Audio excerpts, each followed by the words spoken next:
Right now at 4:30, a grieving mother's desperate plea more than a week after her teenage son with special needs vanished in the Atlantic Ocean. It happened during a class trip.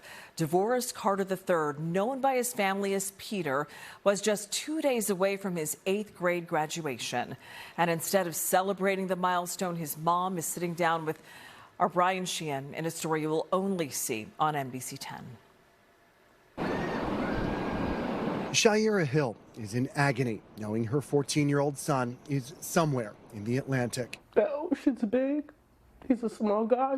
And while she has accepted that he's no longer here physically, this mother is desperately seeking answers and some sort of closure.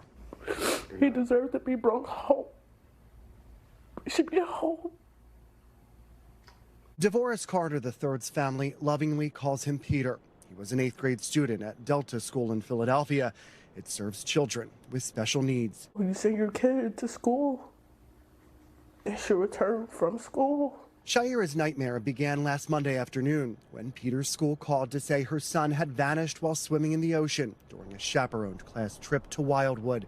Moments later, she found herself in a race against time to get from Philadelphia to the Jersey shore. I walked all the way out there to the shore, and I'm just looking at the water, walking back and forth. I know where was he? Where was everybody? Lifeguards were not on duty in Wildwood last Monday. The shore town isn't fully staffed 7 days a week this early in the season. Signs are posted warning people not to swim on unguarded beaches. The school CEO told NBC 10 last week that there were 6 students and 6 staff members on the trip and that the students had supervision. 3 others also struggled in the ocean and were saved by a Wildwood police officer who was patrolling the beach. But Peter never made it back to shore. Who was chaperoning that trip? I have no idea. I just know that he was supposed to be assigned a staff. Do you feel like your son was failed on that trip?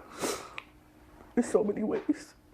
Shyara says while the Coast Guard flew an aircraft along the coast yesterday, the extensive search for Peter stopped last week. She's praying someone can help her bring him home. It's still big out there and he's small.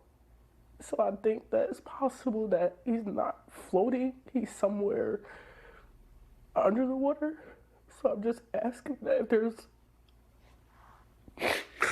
if there's any organizations that have technology or anything that could go in the water and look for him. This mother, desperate to see her son's face one last time. I'm Brian Sheehan, NBC 10 News.